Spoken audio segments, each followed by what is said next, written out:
I uploaded the document and clicked submit. My research paper on Upper Egypt was due at 6 p.m. on Hallows Eve. It was 5:50, and I was just in time before it would be considered a late submission. I don't know why I procrastinated this long when the syllabus included the topic and due date back in September. I had well over a month since it was assigned to write it. I sometimes hated school. Not because I found it difficult or anything. I just didn't care about the college life anymore. I was living on campus with a couple of girls that I went to elementary school with, and then later high school. We had made a pact before graduation to experience college together. To do that, we had to go to the same school. Looking back now, that was an instant regret. I wanted to be a makeup artist, and one of the best places offering the program I wanted was in a whole other city. What did I do? I ended up taking general history courses that borderline mentioned throughout different cultures and nations how the people of that time dressed and used products to beautify themselves. In my free time, though, I would record short YouTube videos of me applying makeup, and I did have a decent following. But that was the one and only time I was able to do something I loved. I could spend hours applying different looks, and I wasn't tired at the end of it. All it ever took was a couple makeup wipes and micellar water to ruin my masterpieces. My thoughts were briefly interrupted by my cell phone buzzing. It was my roommate, Roxy. She was out shopping with my other roommate, Christy, for a last-minute costume at Spirit Halloween and wanted to see if I needed anything. I told her that I had submitted my paper successfully and was just about to get started on my costume, and I had everything I needed. She said she would be home shortly and we could have a couple of drinks before heading out to the party on the hill. I hung up the phone, picked up my makeup, and went to sit on my bedroom floor in front of a rectangular-shaped mirror. I was going to be a damsel in distress comic book pop-up art character. Try saying that fast 5 times. It required a lot of time painting the face with lines and polka dots. I set up my camera to record the application process for my YouTube channel, and I decided I would edit it after the party the next day, even though it would actually be Halloween tomorrow. Maybe people could use it for future looks, or even there's next year. It took me nearly 2 hours to paint my neck and face. My arms were almost numb with how long I was holding the brush up for. The blood must have drained from my hands. I put the finishing touches on the teardrops near my eyes trickling down my face. I could hear Roxy in the kitchen, and then the jingling of her keys. Her voice got louder and louder as I heard footsteps come up the stairs and the doorknob to my room turn and push open. "Oh my God," was her reaction. "Paige," she squealed. You look amazing. I'm so jealous." She paused and stood there for a minute and said, "That must have taken you so long with the makeup and all. But guess what? I found out from Christy that it's a whole masquerade thing. That's why we picked up these cute masks at Spirit Halloween. Obviously, we're going to pair it with something very revealing, like I might go with a black dress.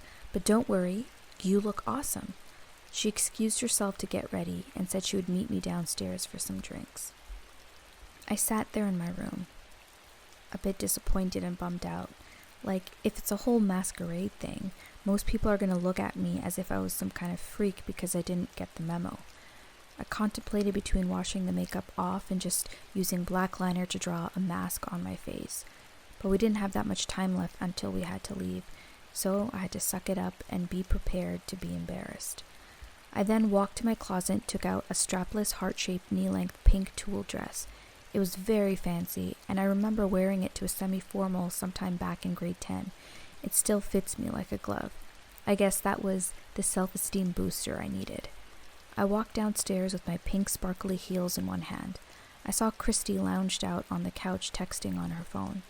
She looked up at me and had the same stunned reaction as Roxy did earlier, except she ran up to me and gave me a hug. She was wearing a tuxedo play bunny costume with a black glitter eye mask, as if anyone wouldn't recognize who she was. I could smell the tequila on her breath. She asked me if I wanted to take a shot with her, and I said yes. I kind of wanted to let loose a bit before making a fool out of myself at the party. Roxy came down the stairs that exact moment when you took the shots, and she said, you girls will have to take another because I was left out." So a second round of shots were poured out.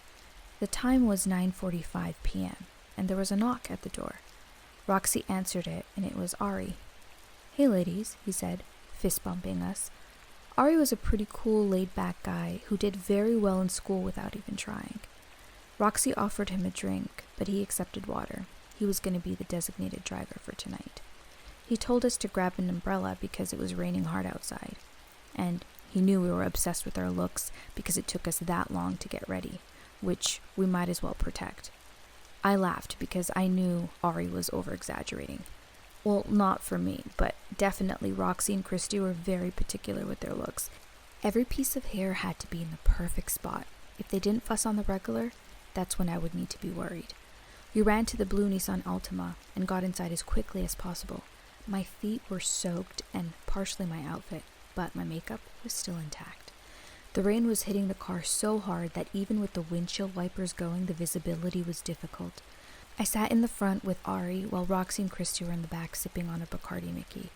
Ari turned on the music and Gwen Stefani's Sweet Escape began playing. Christy was like, "I love this song." Roxy said, "Me too."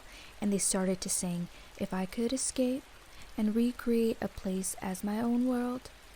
Ari and I looked at each other and smirked. These two were horrible singers and I wish I could escape the car right now. It was about a 9-minute drive to the abandoned mansion on the hill.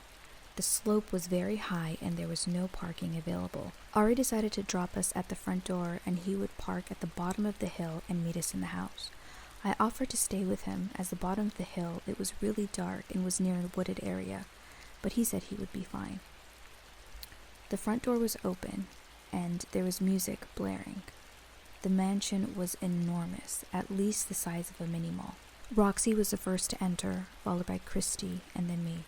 The house was decorated with fake cobwebs, spiders, and orange and black streamers, lots of ghost statues and severed limbs.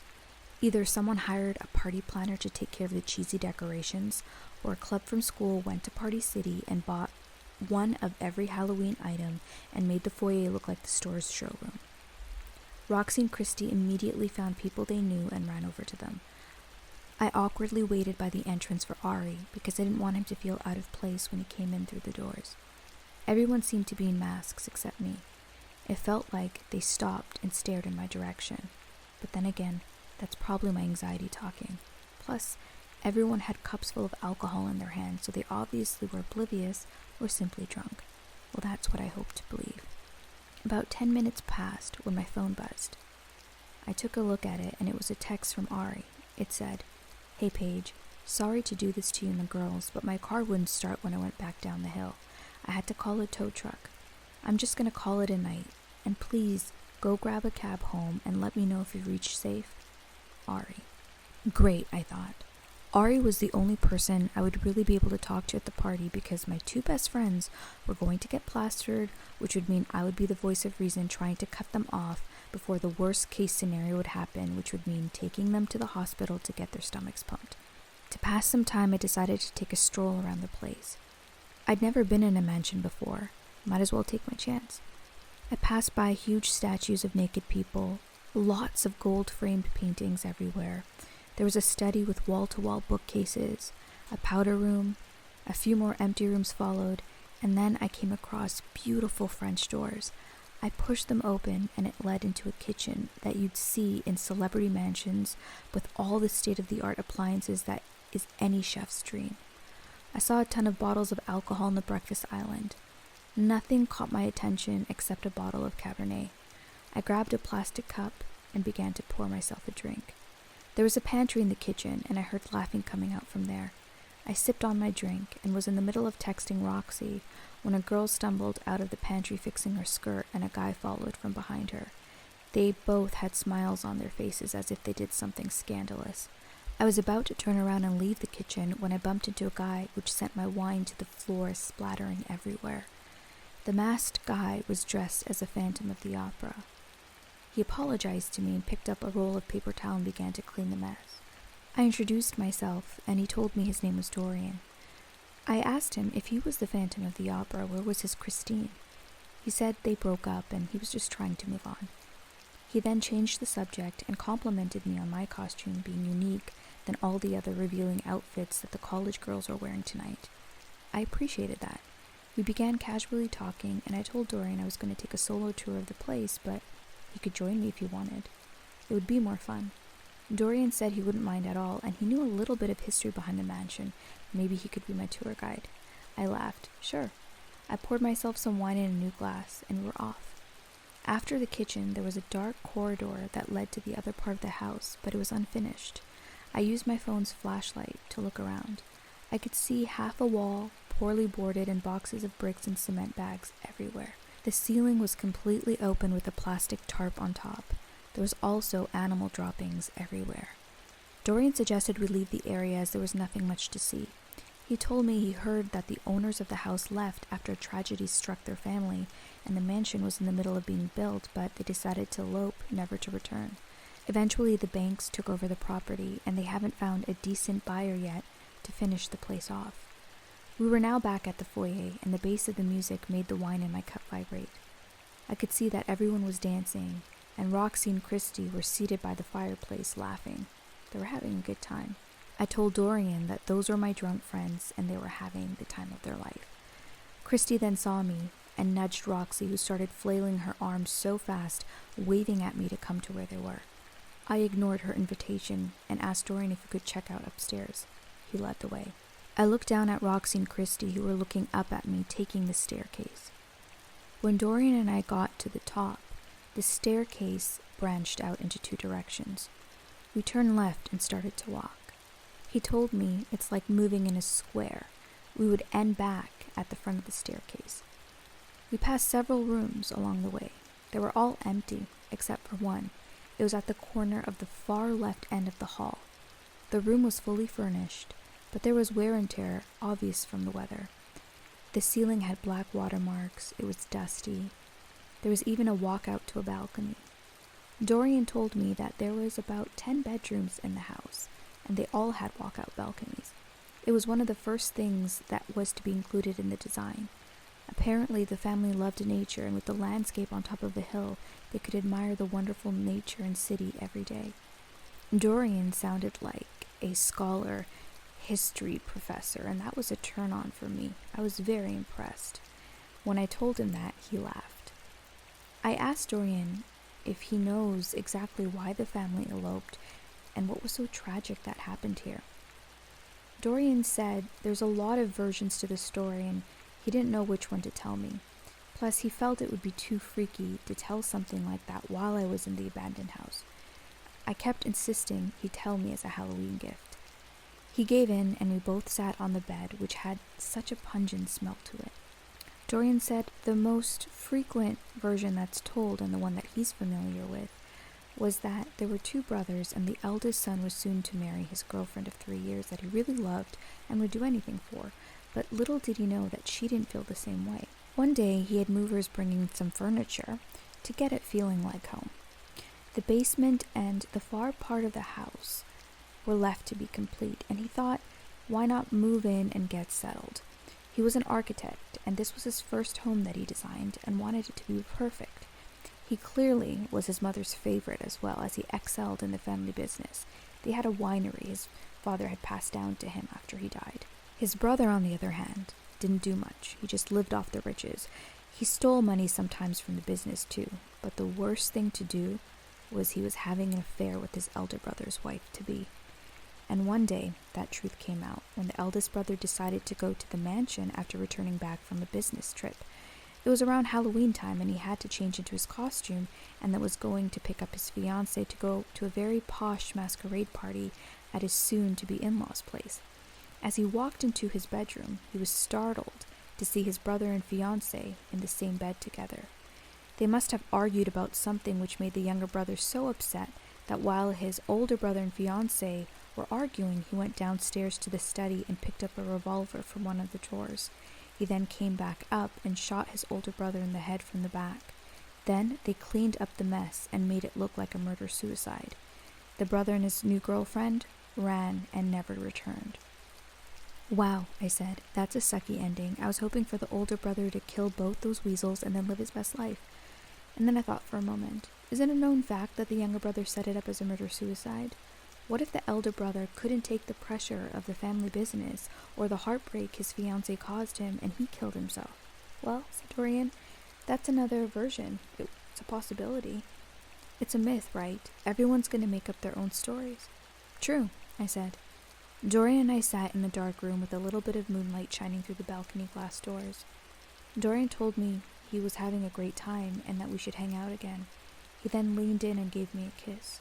That kiss turned into somewhat of a make-out session until we got interrupted by the buzzing of my phone. It was a text from Roxy. She and Christy were ready to go home, and if I didn't meet them soon, they would leave without me. I'm sure Ari texted them earlier to let them know he was having car troubles. I told Dorian that was my cue to leave, but that I had a blast with him and asked for his phone number. He gave it to me and gave me a kiss goodbye. I ran down the hallway which led to the front of the staircase and then took quick steps down.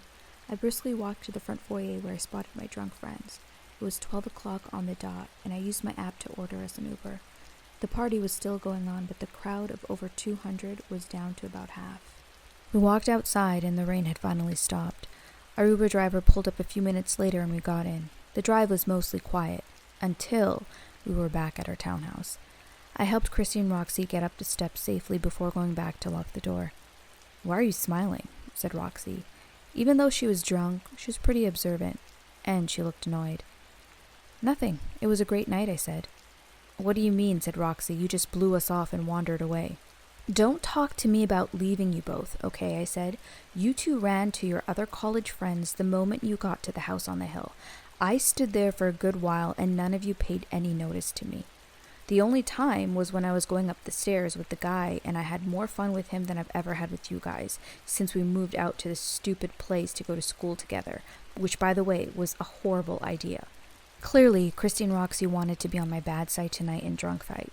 They told me they didn't know what guy I was bragging about, and thought it was really ballsy for me to walk through an abandoned mansion. I wasn't going to argue with these girls, who I thought up until today were my friends. I left them in the living room and went to get ready for bed. I wiped the makeup off my face and then used a cleaner to completely remove any residual. I changed into a comfy pair of shorts and a tank top. I crawled under my covers and couldn't help but think about Dorian or that kiss. It was perfection. I don't know what my friend's problem was, or if their motive was to hurt my feelings saying I was alone. I think Roxy was just jealous. She's been showing that quite a bit lately. I lay in bed, unable to fall asleep. I picked up my cell phone and thought I should text Dorian thanking him for a great night so that he had my number too. But was it too soon? Did I sound desperate, I thought? I hadn't had a boyfriend in years. Mostly it was a week-long thing, but nothing serious. I felt Dorian could be my first long-term kind of relationship. I picked up the courage and sent a text, my face a little red from shyness and my heart beating quicker than normal. The text failed. I tried again, but it failed a second time. I looked at the clock. It was almost 1:45 in the morning. The party was going to go on until 2. The reception was bad in some parts of the house anyway, so maybe Dorian decided to stick around. Or he met another girl and they both went home together. I'd rather believe the first option of him just hanging out until the end of the party. I would try calling him tomorrow again. I went to sleep. That night, I had a dream of Dorian and I lying in a bed cuddling. The next morning, I went downstairs for coffee and saw Roxy and Christy on the couch still in their clothes from the night before. Looks like they crashed on the living room couches. I said good morning to them both and started to make my coffee. I sat on the table and took small sips. Roxy and Christy didn't like the silent treatment. They apologized for their behavior from last night. I could tell they were genuinely sorry. I accepted their apology, but I told them that it was true I met a guy last night, and his name was Dorian, and we went upstairs, and we kissed, and I couldn't stop thinking about it. Roxy and Christy looked confused. They told me they know they were pretty drunk, but they honestly didn't see anyone with me. Maybe I had it wrong, and I was mistaken, and met Dorian upstairs later when they weren't looking, but they honestly didn't see me going up the stairs with anyone. I was alone. This got me worked up. I was going to prove to them by calling Dorian right there and then. I called his number and put it on speaker. The phone dial tone did a long ring before saying the phone is out of service. I tried a second, and then third time. The same thing. How could Dorian's phone be out of service? In that moment, to hide my tears and bewilderment, I ran up to my room and shut the door. I just cried, and the what-ifs popped in my head. Like, did Dorian exist? Was I crazy? Was I acting this way, creating a whole backstory because I was tired of my life going to this stupid school where my passion was suppressed? Was I homesick? I wiped the tears, and then did the next best thing. I needed answers, and my laptop had to figure it out for me. Just to lay my suspicions to bed, or my friend's assumptions, I googled the name Dorian and added "mansion on the hill" at the end. Several articles popped up. I clicked on the one that said "man found dead in an incomplete mansion, murder-suicide." I started to read the article, my heart beating at the end of each sentence. A picture of the deceased was shown at the end. My eyes grew in horror. It was Dorian Van Stryker, the guy I met last night. He was Dorian. He was the guy whose fiancée cheated on him with his brother, and he caught them in the act. My entire conversation with Dorian from the party started to flood back. I remembered when we were in the kitchen, I asked him if he was the Phantom of the Opera, where was his Christine? He told me they broke up and he was trying to move on. But the truth was, he broke up with her and he can't move on, even if he tried, because he's trapped in the house. So the story he told me wasn't just a random version. It was his truth. The papers got it wrong. It wasn't a murder-suicide after all. No investigations were done that would lead to the younger brother, Rupert, being arrested. Rupert probably inherited all the wealth. He got the girl, and all the love from the mother now that his brother was gone. A scum of the earth got a happy ending. Absolutely disgusting. The hairs on my arms rose. Holy crap. I couldn't help but think this, but I made out with a ghost. How was that even possible? I felt myself getting sick in the stomach. Was it odd that I enjoyed it? That there was a part of me wanting to go back to the mansion, while the other part, I was scared as hell? Today was totally messed up, and I will never forget last night. If I ever get married, this will be a creepy story I could tell my kids and grandkids. Maybe they'll believe me, maybe they won't. As for now, I'll never forget Dorian and that small connection we had. But I do know something. Life is too short to be miserable. And I can't wait to leave all of this behind and tell my friends next semester I'm headed to that beauty school. Hey Scary Story fans, I hope you enjoyed these short stories written and narrated by me. If you have a scary story that's fiction or non-fiction and would like it to be featured in my next video, send it to the email in the description below.